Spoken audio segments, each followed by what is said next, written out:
in game 1 and lost so comprehensively. So how can they engineer a draft that deals with SKT better than the one in game 1? So far, SKT happy to go with the same bans as Nidalee banned away instantly. Chaser 2-0 on that champion in that series against CJ Enters. Hasn't seen Nidalee since. So, speaking of bans that were in the draft last time, there is the Victor. I think you have to take that away. Now, the Kalista comes through. Last ban, will it be the Rise? Of course, SKT banning Rise on the blue side, not wanting to first pick it. You just know, if they get Trace onto Rise, they're going to go with the Rumble, I think, for Marin and try and play around the Rise as much as possible. That was how we saw success found 2 days ago, as Najin were happy to let KT pick up the Rise and then just played around it, rotated around it, and never reached that late game power spike where Rise was relevant. Alistair's the last ban on the blue side. The big question, will SKT ban the Rise or leave it up? Yeah, the Rise, but also remember, Rek'Sai, they didn't want Chaser to be on probably his best champion in the last game. They could go that route again and force the Rise or the Gragas, of course. Again, Marin has played the Rise time and time again, and I think the Rek'Sai, the smarter choice. You want to take out Chaser's best champion, and now the Rise is yours if you want it. It's not like Gragas falls a long way behind. Chaser hasn't got his hand on Gragas very often. 2-0, 11.7 KDA. It's going to give up the Rise if Marin wants it, and that's a big if. We're not sure if they're going to prioritize this champion, even though we're still on patch 5.11, and he's still really powerful. And super strong, of course. They would have to play, especially Bengi, more around Marin to keep him safe and maybe pick up some early kills in this next game. Of course, Bengi's just going to be comfortable on Nunu or on Evelynn or whatever he really wants right now. They have the last pick. I'm really hoping to see some Faker Echo. I got to say, Papa Smithy, that's what I want to see. I was waiting when I saw Echo's kit when Riot first announced him. I said, this is a champion that I need to see Faker play, and I want to see him play it so badly before the 5-12 nerfs. The other Zed and Assassin Masters like Dade have got their hands on the champion. Rookie has obviously done wonderful things over in the LPL on the Echo, but I think we're all waiting with bated breath to see Faker finally pull it out. Red side last pick, one of the best spots for it. Yeah, absolutely. So expected picks from SK Telecom. And now Jin Air, they could take the Sivir. Absolutely, they can take Sivir Rumble here. That would set them up nicely in terms of power picks in this meta. A lot of skirmishing ability. And almost certainly those will be the selections. Trace is just Rumble only this season. Remember, Bang, he actually has been playing a lot of Tristana. He's #1 and #2 in Korean solo queue at the moment. And Trist is within one of those big picks. And SK Telecom, with the way they play the map, those fast pushes from Tristana can be highly useful. Strange to combat a fast push AD carry and complement it with a slow scaler in Rise. Can they play around, turrets falling and rotating the Rise to safe places to farm? Not sure if they have innate synergy between the two, but I think Tristana is underrated in this meta. She's basically the super Jinx at this present point after Jinx was really toned down in the early game. Faker's thinking about a new mid pick, but probably not going to be the Soraka mid. But we would have said the same thing about Yi. Or support.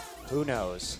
No, Janna, the very safe pick to amp up Tristana's damage, provide that peel for the back line. They still don't have the greatest engage, reliant on Bengi's flanks so far. And that'll be maybe Kennen support, probably going to be the Kennen support. That's something that Wolf and Bang really innovated with Kalista, and they're going to try it again. Harass lane for sure. You ever get stunned, and of course, access to CC at level 2 if you get the right rotation of spells off on Kennen. With just the auto-attack trade damage from Tristana, there's surprising 2v2 kill pressure if it is going to be the Kennen Tristana. Of course, we're not completely discounting the possibility of Kennen mid. Yeah, blind picking the Kennen mid, though. I mean, who knows anymore what Faker's going to pick? I honestly can't say with any certainty, and I doubt anybody in the world can. So what will Che select? A lot of times you do see Morgana to deal with Kennen stacking stuns. To shut that down, could pick something very tanky like Leona. We haven't seen Leona in a while. I gotta say, this SKT lineup, not the worst lineup to play Master Yi with. Absolutely true. Actually, a very good lineup to play Master Yi with. You get to those double resets with Yi and Tristana. Azir and Nautilus, the final picks, much more meta composition for Jin Air this game. So returning to the Azir, already a win on this champion, already mentioned. 4-0 in competitive play, Cassio, Azir, LeBlanc, Lissandra. Where do they want to go with their mid lane pick? In fact, it's going to be mid lane Rise. He has this in his match history. Has been trying it out. In the mid lane, not sure if it's quite as powerful as in top, but gonna opt into it anyway. And he's going to go Ghost Flash also. So high mobility in team fights, of course, the way you used to play Rise very frequently in mid before the Rise rework. And I'm curious how Faker's going to do on this champion, especially against Azir, who has that large amount of poke in the early game. Faker going to have to play a bit more passively here. Marin once more onto the Maokai. He's now 19-1 in his career on that pickup. Eminently gankable lane Rise in terms of both ganking him with his low base stats and ganking for him with his instant cast CC. That's one thing that wasn't changed in the big Rise rework. Eve does good early damage. Kuzan does opt into the barrier though, so has the defensive option. It's quite maneuverable on Azir. How do you get around the fact that this is just a weaker laning matchup for Faker than we usually see when it comes to his picks? True, but that said, SK Telecom, they can afford to have the weaker laning phase when their late game power is extraordinary. Bang can play the janitor. When we see SK Telecom play Tristana in the past, they use Bang just as cleanup. I've seen Bang get pentakills on Tristana, but it's all just reset, reset, reset after the AoE comes through. Well, can they do it again, guys? We are going into Game 2, Jin Air versus SKT.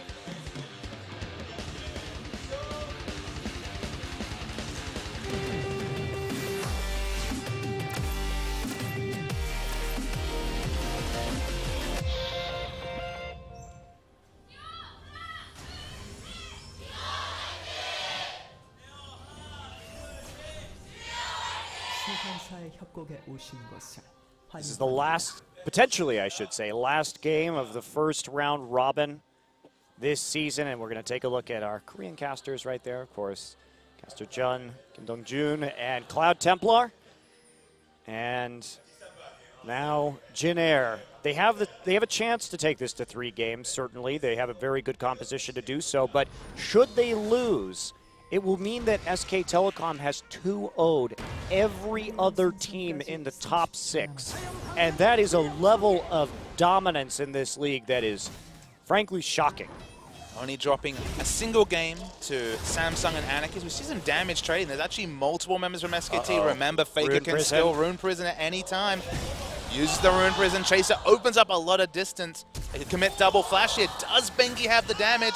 The Qs come through. One more Q auto will do it. The auto attack comes through, and SKT get first blood. And that's the guy you want to shut down on Jin Air. Bengi with the first blood advantage now. He can chase around Chaser in his own jungle if he wants to.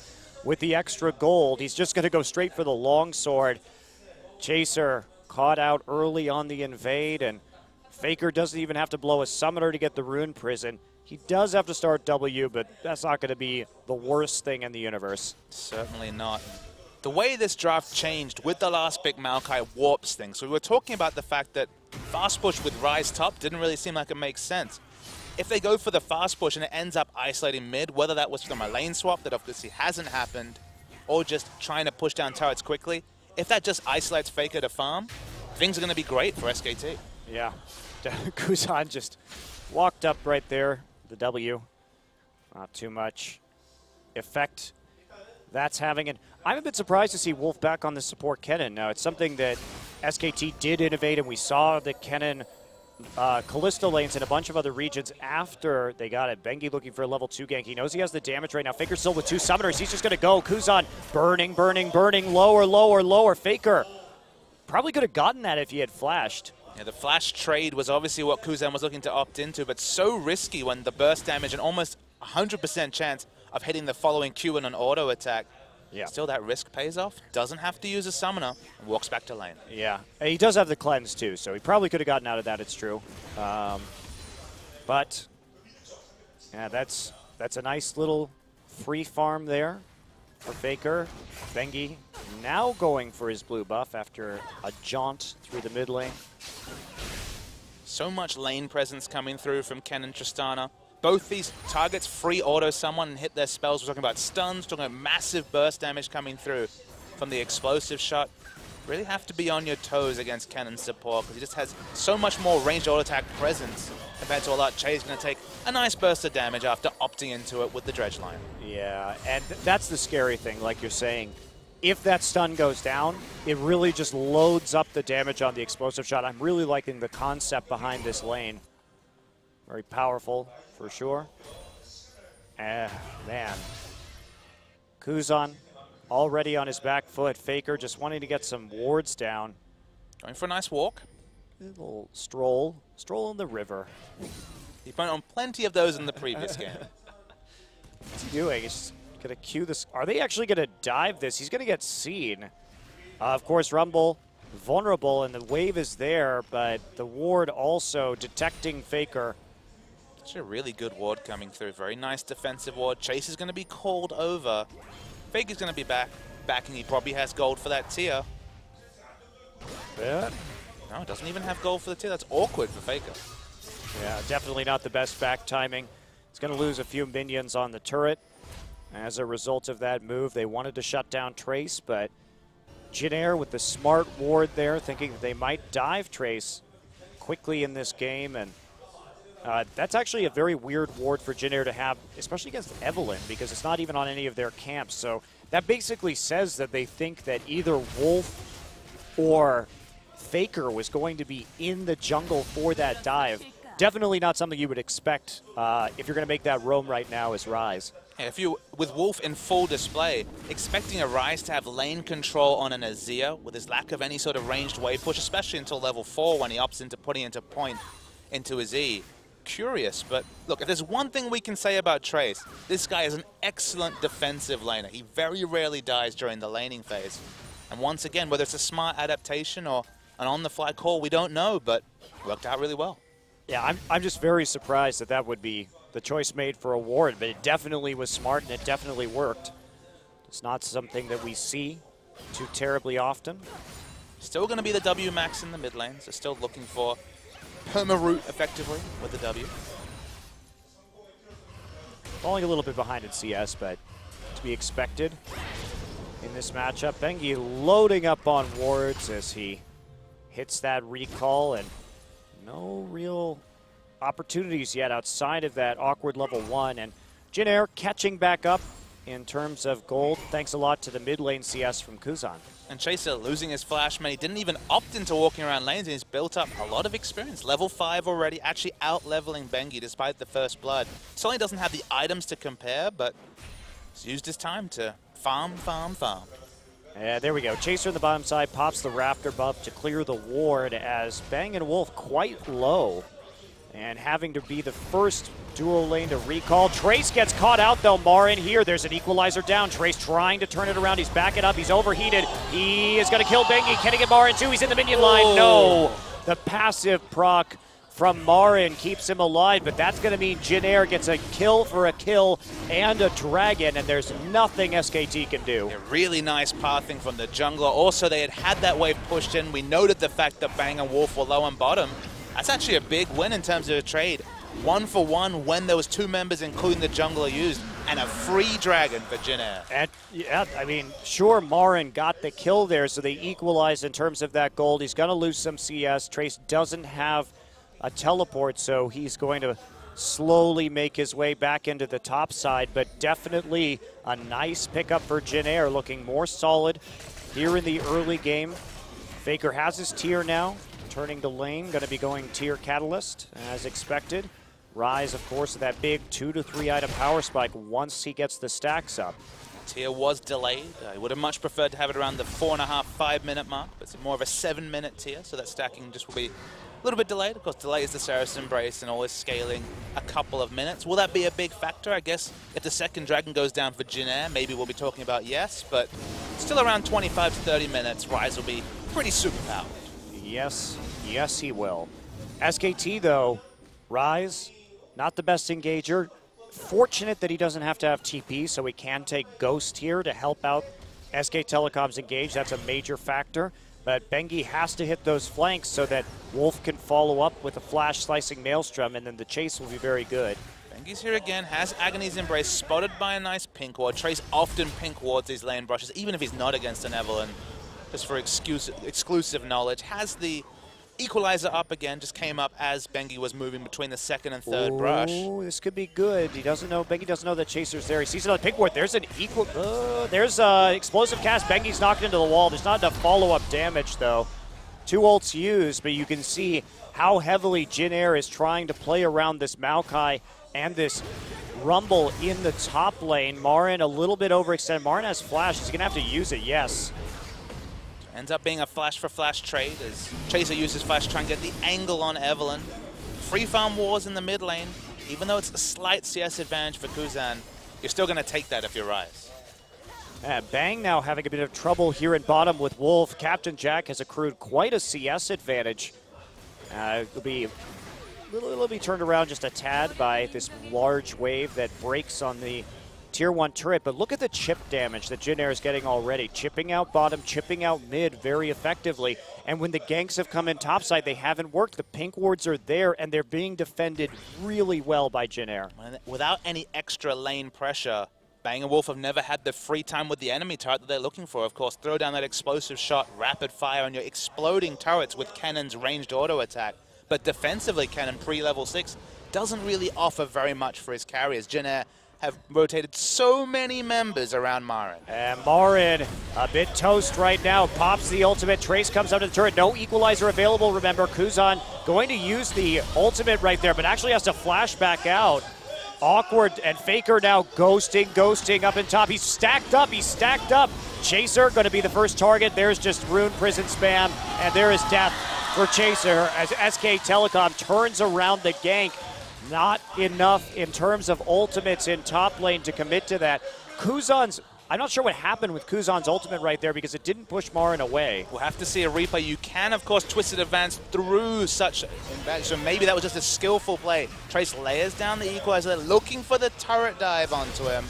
Baker actually just following through. Flash, there's a Rune Prison, there is a dead Trace. He keeps on going. There's Q. And the W double kill for Faker. Already with a beautiful dive. Bang has to flash out of a hook, but that is not going to be a favorable trade for Jin Air. And we talked about Kuzan. He likes to roam. He likes to make these plays, but there simply wasn't enough damage to take down Maokai. And while top lane Rise is eminently kiteable with the Ghost, he was just able to hit those extra spell rotations, get that last Rune Prison in, and make a massive play. Now Trace is teleported in. Smart. He knows Bengi's in the area. Can Bengi get away? Bengi on a secret mission, trying to escape. They find him. He is dead to rights here. Maybe he can suicide into a turret. They want to give this kill to Trace, and there is the Chilling Smite, but they're, he hasn't actually taken any damage at all. This is very awkward. No, he got hit by a Chilling Smite. That's true. But he still I thought he did. No, he Chilling Smited the Gragas. Didn't take any damage at all, and hence the awkward nature of his death. That was a teleport burn for that. Definitely not an optimal use of that summoner spell. Well, this is awkward. Faker is 3-0-1, his same score as last game in total, except he's Rise, and it's 12 minutes into this game.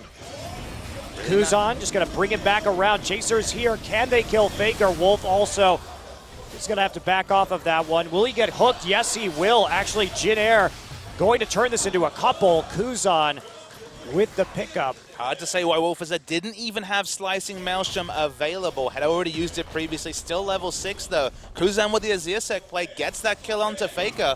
At least something cause of optimism in the mid lane. And they get the turret. So Faker goes down, gives up a lot of gold with that shutdown. Crucially, Monte Cristo, taking down GBM's turret at, what, 14 minutes into game 1? GBM was a non-factor, and Faker played smartly around that. Kuzan this time takes down Faker's turret early. Rise not known for his counter-pushing, so they can try and exert control. They certainly got the wave control on bottom. as they're even just choosing to leave this turret up and force Bang to continue what has been a horror laning phase for him. Well, they want to just build up a wave to push through right now so that they can get the dragon right as it spawns. Kuzan had time to shop. Bengi wants to get a flank. They have pings going down. They see Bengi with the pink ward. Vision over dragon complete for Jin Air.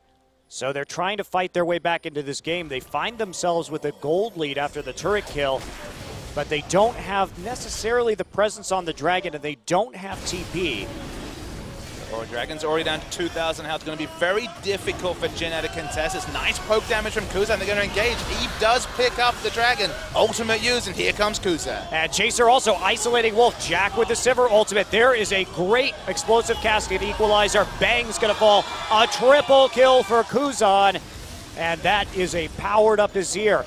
Now for Jin Air, how can they fast push this? Trace still on the hunt, going to actually flash. There's the... he's going to back off as he overheats, and you see the teleport come in from Marin.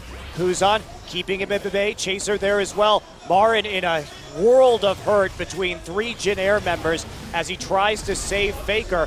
Faker can't make the play. Unnecessary sacrifice, and now Jin Air doing well. A really poor teleport coming through from Marin. Should have canceled it. Faker should have called him away. Didn't have mana. He was at half health as that engage was happening. 4 kills for a Dragon. Jin Air, well, they'll definitely take that. Yeah. But, has to be said, SKT, lots of power in the late game. They still can come back in this. The 2.5K gold differential is not something that can't be overcome with their composition. But they have to play a little bit safer. They've given up a lot of unnecessary kills after responding very well to the dive in the top side. Teleporting back in, just Faker overextending, Wolf not being able to turn it around, and Kuzan has been the major beneficiary of all of that, moving to 4-1-2 on this Azir. It's heartening to see Jin Air still playing good League of Legends, crucially in Game 2, because Monte Cristo, we've seen a lot of even Game 1s against these top teams like CJ, like KT, maybe at least for portions of Game 1, but Game 2s, they've been Master Yi time, they've been the stomps that we've been seeing. Jin Air, they're actually comfortably ahead at 15 minutes, 3K gold lead almost, 2,500 gold lead, and playing smartly around their power. We've seen multiple times down bottom, Sivir and Captain Jack and Che have just had the lane pushed in, and playing around that has brought some advantages for Jin Air. And Tristana. In terms of advantages on the other side for SKT, where is the fast push? Maybe it's going to come in now. Maybe they can trade Tier 1 for Tier 1. They will be able to. Look at that damage. Just haven't had the free time. This lane has been torn apart by the Sivir Nautilus duo, and these are the 2 champions that Jin Air have been playing so regularly. These are the sort of champions we thought would be targeted by bans by SKT. But left open, you can see the power of Captain Jack and Che, and it's crucial that when this duo came into the lineup, that's when fortune started to change for Jin Air. That's annoying. Marin going to go in. Wolf there with the follow-up. Faker starting to move up into the top side. Jin Air wants to back off. They will do so with a flash and an on the hunt. Trace actually canceled his TP. Okay. So draw out that TP summoner. He'll have to walk over for the next dragon because he will not have the summoner available. So Jin Air right now, they've got to do the fast push. There's very little wave clear on SK Telecom. Faker going to have to get pretty close and pop his ultimate if he wants to do that. Of course, Maokai not going to offer much, and Tristana does need some time and some auto attacks to clear waves with the explosive shot. So when you have this Azir and the Sivir, and you could just clear minion waves faster, it's time to set up on these Tier 2s. It's time to get the Azir passive turret behind you and really, really commit to pressure and try and snowball off of the towers when you already have a gold lead. Having the outer ring of turrets down does require some minion waves to be prepped to try and cause some global minion pressure, so that's what we're probably going to be seeing from Captain Jack in the bottom lane. Faker's rotated himself to pick up the farm, because of course he did. We saw the previous game. It's what he loves to do. But yeah, if they can prep some minion waves, they have very good turret damage. They don't necessarily have a lot of range, though. Kuzan, excellent for the disengage, though. Let's see if they can try and set up one of these scenarios where they can get safe turret damage. Here we go. Like clockwork coming in. They want to get it. Bang, actually, big poke. You can't say Kuzan doesn't have a lot of items. So they're going to try and get Trace at the top side. He will just die. And that is a major problem, because now that siege is going to be stymied to a certain degree because it is a 4v5. Have a small window when this minion wave comes in of 4v2 with low wave clear. Can Kuzan zone them away? They're going to get at least chip damage onto this turret. Of course, remember they do have the sun turret behind them, but not a significant amount of turret damage put down. No, and that ultimate from Faker very quickly clearing out the mid wave. So Trace's death there actually costing them a little bit because they couldn't simultaneously advance the wave in the top side while applying the mid pressure with 4 members. So that's a big time window that has been avoided by SKT. It's going to take a while before Kuzan has the passive to make that move again. It's been a long time since I've seen a team have such vision control over SKT. Look at Jin Air's wards around the blue side area, around Dragon. They have excellent ward coverage. Some of them starting to be cleared, some answering wards coming through from SKT. But Jin Air have set up excellently for the Dragon, which spawns in 40 seconds time. Can they make it work, though? Chaser is on the top side, so not an ideal position, but they're anticipating this gank already. Bengi's there. Marin's there. Can they turn around? Here comes Bengi. They know he's coming in. Chilling Smite down onto Trace. Equalizer drops immediately. Marin in a bit of trouble. Marin also has a lot of MR right now. There's the overheat. They want this damage. Explosive cast for the disengaged. Chaser on the ropes. Turns the heat onto Bengi. There he goes, but Wolf joins the fray. Trace goes down. Chaser's going to go down. But does that mean that the Dragon goes to Jin Air? And there's a double kill for Marin as he just gets tankier and tankier and tankier. Rise chasing down Sivir in the bottom lane, already forced out the ultimate. In fact, Ghost used as well. Will they try and re-engage? Kuzan can jump over this cove. Okay, there we go. Depth charge. Faker's knocked up. Straight into a hook. Captain Jack with a lot of autos, and Faker will die on this Rise. The fight over Dragon continues. Both top laners have TP if this fight continues. Don't face check. The Tristano has to walk away, so should be able to clear out this pink ward. The chip damage onto Bang is immense from Kuzan. Even though he's not in Abyssal Scepter range, he's taking so much damage. And he doesn't have that sustain yet, just the Doran's Blade to get it back. So Jin Air takes position on the Dragon. They're going to take number 2 here in what is turning out to be an extremely close game. What we were hoping for from game 1 before Faker decided to play basketball with his own ball. Now, you know, I've seen this before, Papa Smithy. Can I see the replay? This was Flash. Nice spell shield. And Ghost use, but spell shield mechanics is something that Captain Jack was always well known for.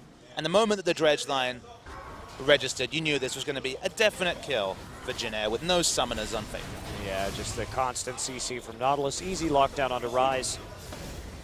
So, I've seen this before, Papa Smithy. I've seen close games with SKT. I saw KT play one in their first match earlier this week. But then SKT comes out, they win one team fight, they take Baron, and the game is over. So and there's always that chance. It's those teams that are assertive around taking Barons. EDG, of course, were famous for this both last season and towards the start of this season. SKT have been excellent in parlaying any sort of pick, sometimes only one pick onto the jungler, into a Baron at 23 to 26 minutes. That risk always exists, but the item timings from Jin Air are good. Specifically Kuzan, we wondered, how would he perform in a high-pressured environment after watching one of his fellow mid-lane rookies in Edge really suffer in Series 1? 4-1 and 3, certainly not overawed in mid. Yeah, well, Bengi gonna find Chaser here as some deep wards are placed by Jin Air. They can't clear the pink though. Trace playing very far back, trying to get that farm up. He's had a rough time this game, has had to go just for a full Magic Pen build because of Marin's early cowl, which actually, that early cowl has turned around a lot with Chaser and Rumble on the Gragas, or the Gragas and Rumble tag teaming on these ganks, and now we see this again. Teleport's coming in actually behind. No, cancelled by the Maokai. Okay, that's teleport cancelled by both top laners. Yeah, good reaction though. Trying to fall back to that turret.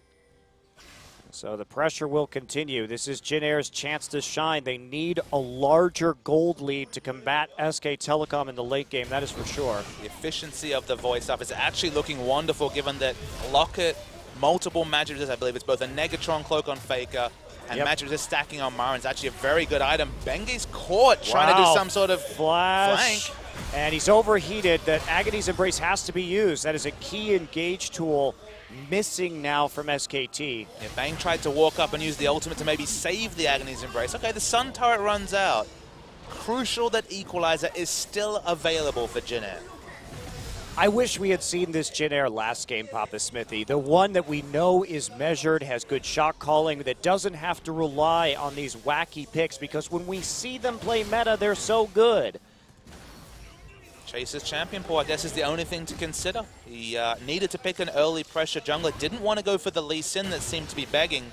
Went for the Rengar and just all went sideways from there. Marin's really scrapping aggressively. This is prime area for an Equalizer. And Marin just doesn't have the armor yet to make those kind of plays onto Captain Jack. But why? They're fighting in prime Equalizer territory. They know that cooldown's up. Do they really need to be scrapping for the red buff in what is a close-knit game? Yeah, absolutely not, especially when they didn't have the vision there. Che was the one who actually managed to get the red buff in the end, but that denial definitely not worth it. They're going to lose a tier 2. 100%. Che can just walk up and tank it. Of course, the turret damage is good, if a bit risky, from 500 range from Captain Jack.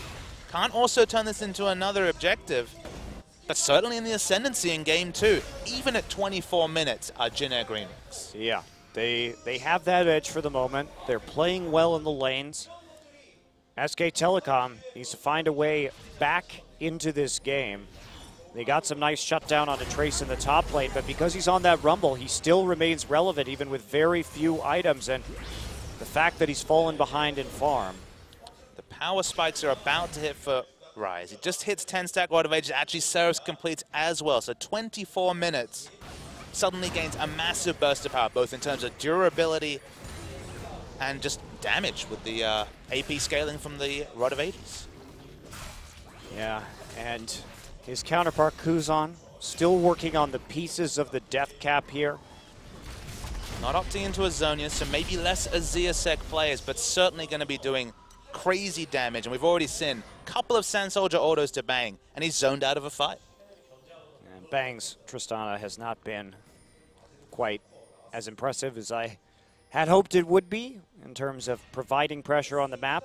I've got to say, Tristana as a pick, up there with Echo, and on paper offering so much. You can even see as an analyst the win conditions where it would do so well, but when it comes to actually translating into champions victories, few and far between.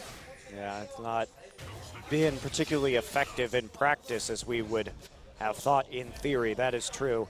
Okay, so SKT gonna, oh, goodbye, Trace. It's a pick and it's 26 minutes. Will they try and take the Baron? Because there's still a lot of power left and the teleport available for Trace in 30 seconds. I don't think so. I think you just are happy with the advantage you got right there. The fact that you have delayed so much in this game. You probably haven't delayed that dragon right now, but maybe you can pick up a TP for it, and you're going to be able to push the side waves back out and put more pressure onto Jin Air. So, very important kill there. Trace face checking, and SKT sitting in that vision hole right in front of that Baron, making use of the surprise gank from the Black. Faker goes back. He's going to upgrade the Distortion enchantment next. Ghost Flash going to be available that much more often. Crucially, doesn't have his Flash for another 4 minutes, so he's going to be catchable, but with all his durability, implied and otherwise, with both his passive and his Seraph's Embrace, still massively powerful. So, blue buff right before the fight for Faker, unless it gets stolen away, which it will not. Faker using that shield to tank out the damage. Grab to Jin Air. Will be the third dragon if they could pick it up. We're waiting for Marin to go for his home guard teleport. Does he have a suitable ward? He does, just behind Trace. They see it coming in, though. Jin Air disengages. They turn on to Marin immediately. There is a whole horde of Sand Soldiers. Wolf with the secondary engage. Marin goes down, though. Now we see a lot of damage going onto Wolf. However, Bengi sneaks in and takes the dragon. Will this cost them a Baron, though? Jin Air turns onto that objective next. That's definitely the most straightforward objective for them to pick up. Remember, there's a lot of damage still available, and of course the Agony's Embrace. Pink ward being cleared or not cleared? No, it is cleared. Changes aggro between the two. This is risky. Marin doesn't have teleport, so it will be a true 3v5. It would be. There's Bengi, gets chunked out by the Sand Soldiers. Deftly moved there by Kuzan. Kuzan, Trace comes through. Bengi has to retreat. That's going to be enough. Faker's going to have to be a hero here if he wants to stop this, and he decides, I might as well be a hero another time. So SKT made the smart move to just rush down the Dragon, knowing that they would pay for it with a single kill, but the second kill opened up an easy Baron attempt from Jin Air. Smart move from Trace, using the flash to completely chase away Evelyn, who was only in flash smite, then die in the AoE range. Bang pushes down a outer turret, but the Baron buff could be what is required for Jin Air to finally break the base. Yeah, you have to believe that that is likely going to be true. Bang with the static shiv now, so he has more wave clear. And SKT broke up, played nice defense, got the waves all pushing at their side after deciding not to commit to that Baron. So it's going to be a while before Jin Air can actually pressure any kind of inhibitor turret here. They bought themselves a bit of some breathing room, but that is it.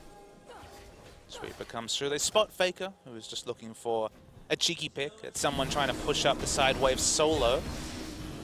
Maybe just the outer turret's going to be the safer objective. Breaking the base is definitely what you want to do during the 3-minute duration of Baron. But for now, with the side minion wave so out of whack, very difficult to pull off. Faker actually taking the Gromp right there from over the wall. And now Jin Air, they have the bottom minion wave in prime position. They're moving forward. They want to take the remaining tier 2s. Going to get one for free. No possible defense there from SK Telecom unless they wanted to seriously invest in an engage. I mean, you mess up an engage, 1 or 2 members die, you at minimum lose your inhibitor, so it's not worth it. The risk reward certainly isn't there. You need to opt into smart decisions. That has been SKT's playbook this whole season, is making the informed decision wherever possible. So here you go. Che getting the necessary wards down to make sure they know who is going to be behind that turret and that they can threaten anyone who wants to defend. SKT pushing aggressively into mid, completely out of position. Jin Air, when it comes to respond to this push, they're actually not really achieving much of anything, and Bang's getting free time. This is what Tristana does best. This is the reason that teams are experimenting with the pick, but here's the engage. Now they're on a choke, though. Faker's there. Faker gets knocked around with the explosive cast. Equalizer goes down, but here comes Faker. He's on to Chaser by himself. How much damage can he get done? Marin trapped behind the Azir ultimate. Bengi still on the run. Bengi trying to escape. Chaser gonna finish him off with the body slam and an auto attack. And opting into a choke sounds bad against the AoE damage Ryze can put out, but it's so much worse against Trace, who literally goes Equalizer-centric with the small amount of gold he's able to pick up. It's going to be an inhibitor turret threatened, but 20-second death timers for SKT. Yeah, still very early in this game for Baron breaking the base. And no more Baron buff. But that said, no wave clear either from SKT, that they don't have to walk up very close to a dangerous Jin Air Green Wings. An inhibitor will be the prize that Jin Air earns from that last fight. And backing away, just look at the wonderful vision Jin Air's been able to put around this blue side ever since, what, 15 minutes into the game. They have littered SKT's map with wards. Now they've even extended it to the red side jungle. There's few and far between flank wards open for Marin, and his teleport doesn't cool down for another 30 seconds. Yeah, speaking of those flank wards too, that's been a strength of Jin Air, is clearing those or at least having pinks so that Evelyn can't engage upon them. If we look at the way Jin Air plays, they play very well in kiting. They play very good vision around their sides when they want to push up. And look at the number of wards, like you're saying, that are down on the map already. Jin Air, always a team that's been comfortable in sieges.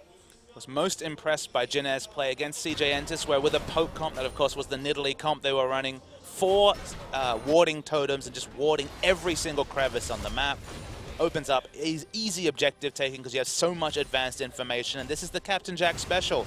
Never really opts into the scrying, or improved warding totem has been his way. Well, I think that's actually more valuable in this situation when you're worried about those flanks from Marin and from Bengi, and you are confident in your ability to kite them out, which you should be, because if you don't have that engage, Faker is going to have a really hard time getting onto you to deal the damage, so you don't necessarily need that. And also, we've discussed this before, but since SK Telecom only has one lens and it isn't upgraded, how are they sweeping out the sheer volume of wards with double Sightstone and 3 totems, upgraded totems, that Jin Air is going to be able to place? You can't get rid of all the wards. You just can't. Yeah, everyone that doesn't opt into a Sightstone just picks up an effective Sightstone with the Greater Warding Totem. Faker almost gets picked. They try to come back onto Che, but a big fight is brewing. Yeah, Che gets picked for free right there. Marin, he's trying to clean this one up. Captain Jack dealing what damage he can, but it's not a whole lot to Maokai at this stage. Dragon is live. They want to poke. They want to get these Sand Soldiers forward, but SKT gets a very important fight, and there's the Agonizes Embrace. They may have gone too far. Bengi trying to clean up Faker on the outside, gets a Rune Prison on Trace. Equalizer's drop, but it's not doing much. Faker's just going to be able to clean this up. Faker is getting a huge AoE. Faker is going to get a triple kill as they turn it around. A perfect ace for SK Telecom, and now they're going just to chew through these turrets. Can they win the game with this Tristana? They're pushing against the super minions, but it might not matter. The Tristana does so much turret damage. Remember, explosive shot lowers the cooldown of the rapid fire, and then some 20 seconds on these death timers, and only Che to protect. And here we go. Che's going to do his best to keep them off the towers, but it's not much. They have the minion wave. This is going to be a win. All of a sudden for SK Telecom, there is nothing that they can do as Bengi kills Che. 4 seconds left. 3, 2, 1. It is not enough. That is it. SK Telecom 2-0. What a comeback. SK Telecom pickpocket a win that Jin Air had right in front of their noses. Disgusting if you're a Jin Air fan. They had everything going for them. One pick onto Che, a little bit too aggressive with their positioning, and Faker wiped them to the floor. I can't believe it. I cannot believe it. SK Telecom goes undefeated in terms of best of threes. That is number 16 in a row. Back-to-back round robins from the second in spring to the first now. A tough loss for Jin Air. You can see they hung in there so long. They had the advantage.